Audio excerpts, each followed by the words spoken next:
Kenaikan harga bahan bakar minyak di Indonesia akhirnya menyebabkan kenaikan harga tiket bis antar kota antar provinsi.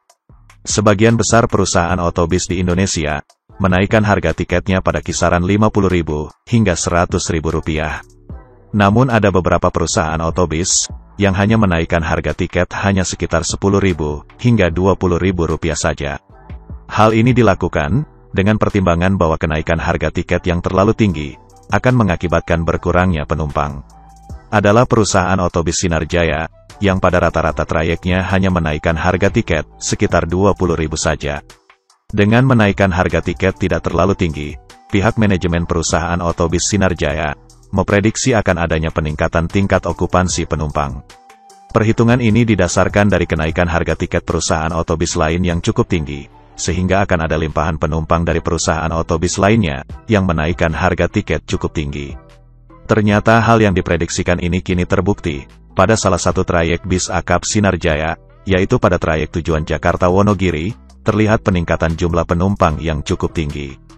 Pada saat sebagian besar perusahaan otobis pada jalur ini, khususnya pada bis dengan layanan kelas eksekutif, membandrol harga tiketnya di atas Rp250.000, Sinar Jaya kini melenggang sendirian, dengan harga tiket bis layanan eksekutif hanya Rp200.000 saja. Perbedaan harga yang cukup signifikan, dengan terdapat disparitas harga mencapai Rp50.000. Tidak dapat dipungkiri, perbedaan harga yang cukup jauh ini akhirnya menggiring para penumpang untuk memilih perusahaan otobis dengan harga tiket yang cukup terjangkau. Dalam 1 minggu operasional dengan harga tiket baru, terdapat kenaikan jumlah penumpang yang cukup tinggi pada bis-bis Sinar Jaya dari berbagai trayek. Dengan fasilitas dan tingkat pelayanan yang sama, namun harga tiket yang jauh lebih rendah menjadi salah satu alasan utama banyaknya penumpang yang beralih menggunakan bis Sinar Jaya. Selisih waktu tempuh perjalanan, yang dulu menjadi kendala sebelum adanya tol Trans Jawa, kini sudah tidak menjadi permasalahan yang terlalu berarti.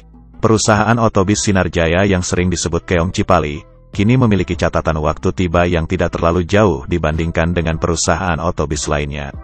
Keberadaan jalan tol Trans Jawa menjadikan perbedaan catatan waktu perjalanan tidak lebih dari 1 jam antara Sinar Jaya dengan perusahaan otobis lainnya. Hal inilah yang kemudian bisa semakin membesarkan perusahaan otobis Sinar Jaya, yang kini mulai menggeliat dan secara lambat laun berkembang pada berbagai trayek bis akap Jakarta-Wonogiri.